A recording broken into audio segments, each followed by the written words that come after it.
गोवा में एसटी समाज के काफ़ी संख्या में लोग रहते हैं, लेकिन अभी तक जितनी भी सरकारें आई उन्होंने शेड्यूल ट्राइब समाज के लोगों के साथ अन्याय किया। संविधान में और कानून में जितनी भी उनके पक्ष में बातें लिखी हुई हैं, जो उनको बेनिफिट्स मिलने चाहिए, उनके वेलफेयर की स्कीम्स होनी चाहिए, वो कॉन्स्टिट्यूशन के खिलाफ जाके कॉन्स्टिट्यूशन का वायलेशन रिपीटेड हुआ है, कानून का वायलेशन हुआ है। तो आज स्पेसिफिकली एसटी समाज के लिए आम आदमी पार्टी गारंटी देने जा रही है। 8 पॉइंट एजेंडा हम लोग अनाउंस कर रहे हैं।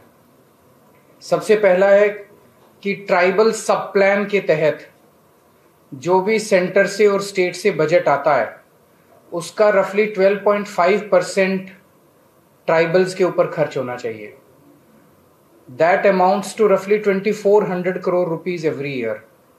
2400 करोड़ रुपया ट्राइबल्स के ऊपर खर्च होना चाहिए, लेकिन मुश्किल से 200 या 300 करोड़ रुपया उनके लिए बजट में रखा जाता है और साल के अंत में वो भी खर्च नहीं किया जाता। इसी वजह से ट्राइबल एरियाज के अंदर इंफ्रास्ट्रक्चर का बहुत बुरा हाल है। सड़कें नहीं है, बिजली नहीं है, पानी नहीं है उन एरियाज के अंदर। तो आम आदमी पार्टी आएगी तो ट्राइबल सब प्लान का टोटल पैसा जो है वो ट्राइबल्स के ऊपर खर्च किया जाएगा। We will ensure this. दूसरा, almost 3000 vacancies, almost 3000 posts which are reserved for ST people, they are lying vacant. उनको अभी तक भरा नहीं गया। more than 3000। इन सारी पोस्ट्स को इमरजेंसी बेसिस पे भरा जाएगा और एसटी समाज के बच्चों को नौकरियां दी जाएगी। फॉरेस्ट राइट्स एक्ट जो कि एसटी समाज के लोगों को जमीनों के ऊपर हक देता है, उसको लागू नहीं किया गया है। फॉरेस्ट राइट्स एक्ट को लागू करवाया जाएगा और एसटी समाज के लोगों को जमीनों के ऊपर जो उनका हक बनता है वो हक उन्हें दिया जाएगा। चौथा है, असेंबली के अंदर 12.5% रिजर्वेशन एसटी समाज की सीट्स होनी चाहिए। वो अभी तक लागू नहीं किया गया है, उसको लागू करवाया जाएगा। उसके लिए अगर केंद्र सरकार से भी तालमेल करने की जरूरत है तो हम तालमेल करेंगे। पांचवा है, एसटी समाज के हर व्यक्ति का पूरा इलाज, हर बीमारी का पूरा इलाज फ्री करवाया जाएगा, अच्छा इलाज करवाया जाएगा। ये आम आदमी पार्टी की सरकार सुनिश्चित करेगी।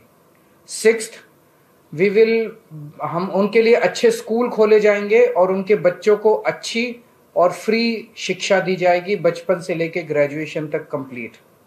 सेवेंथ, जैसे दूसरों के लिए ऐलान किया ऐसे इनको भी ₹1000 per month per woman more than 18 years will be given every month in their bank account. And eighth, जितने भी बेरोजगार बच्चे हैं उनके एसटी समाज के after filling up the government posts, जो लोग बच्चे रह जाते हैं उनको प्राइवेट में नौकरी रोजगार का अरेंजमेंट करने की कोशिश करेंगे और अगर नहीं होता है तो उनको 3000 रुपीज पर मंथ के हिसाब से अनएम्प्लॉयमेंट अलाउंस देंगे। तो ये 8 पॉइंट एजेंडा आज हम एसटी समाज के लिए अनाउंस कर रहे हैं। अगर आपके कोई क्वेश्चंस हैं तो बताइए।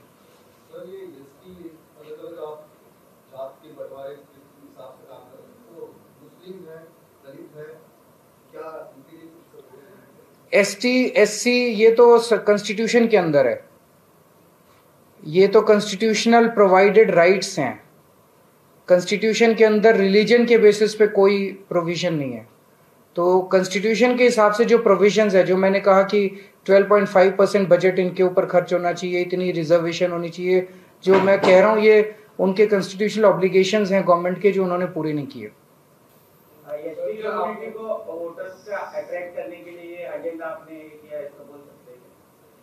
हम तो सभी के लिए एजेंडा ला रहे हैं। जैसे हम 1000 रुपए महिलाओं के लिए लेके आए तो आप बोल सकते हैं कि महिलाओं को अट्रैक्ट करने के लिए किया।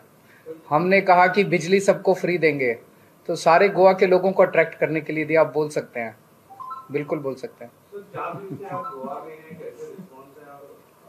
बहुत अच्छा रिस्पॉन्स है लोगों को। मैं दिखाना चाह रहा था कि ये टैक्सी ड्राइवर ने के बेटे ने ये तस्वीर बना के भेजी है।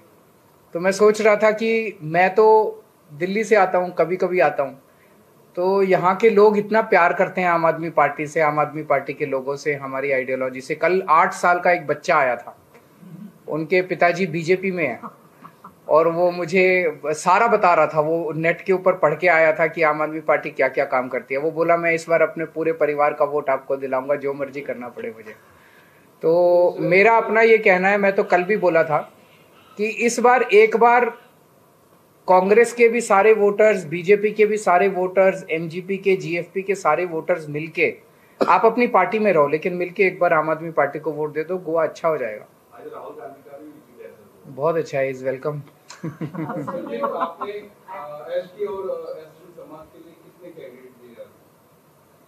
कितने कैंडिडेट्स होंगे मेरे पास एग्जैक्ट नंबर्स नहीं है। डोमिनिक साहब हैं, वो भी एससी हैं।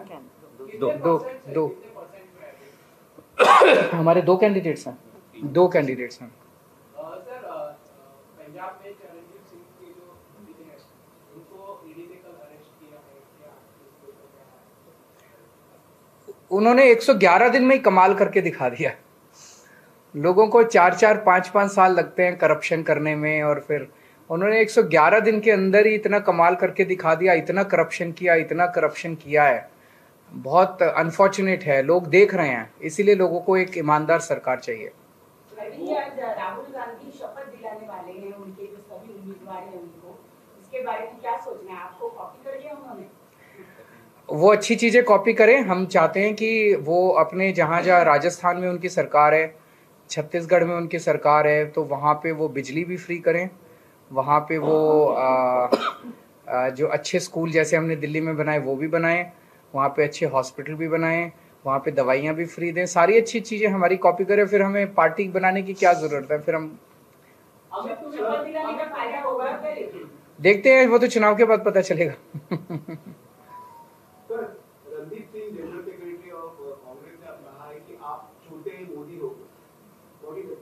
उनको कहने दीजिए, उससे क्या फर्क पड़ता है। वो एक्चुअली उनके सपने में भी मैं भूत की तरह आता हूँ। रात को वो सोते हैं ना, तो 24 घंटे उनके दिमाग में मैं ही घूमता हूँ।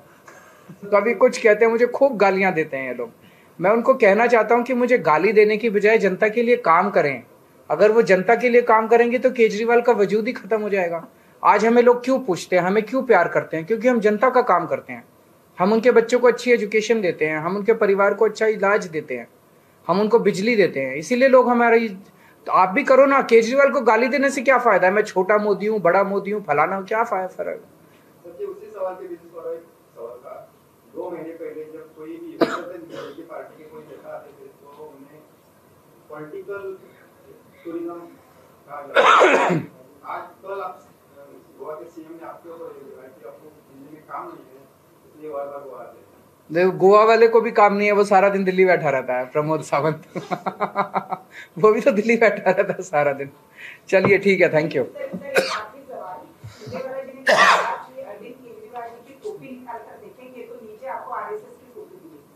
देख लो, मेरी टोपी नहीं है कोई ऊपर। कुछ भी बोलते रहते हैं ये लोग। मतलब यही मैंने कहा कि ये बयानबाजी की राजनीति, मैं उसको गाली दूं, तुम मुझे गाली दो, तू मैं करो। जनता इससे परेशान हो चुकी है। जनता अपने मुद्दों का समाधान चाहती है, अपनी प्रॉब्लम्स का सोल्यूशन चाहती है। वो मुझे गाली देता है, फिर आप लोग आके पूछते हो भाई सुरजेवाला ने ये बोला, आपको इस पे क्या कहना है? फिर मैं 2 गाली उसको देता हूँ, फिर वो 2 गाली। इससे समाधान, इससे देश का क्या फायदा होने वाला? इससे तो देश का कोई फायदा नहीं होने वाला।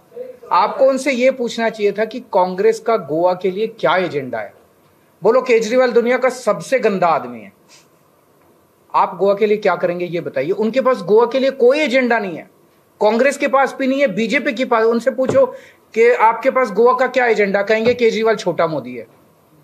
ये एजेंडा है उनका। Thank you.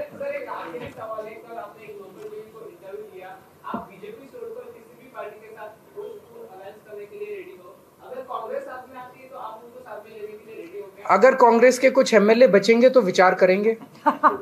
वो तो 24 घंटे में सारे बीजेपी में चले जाएंगे।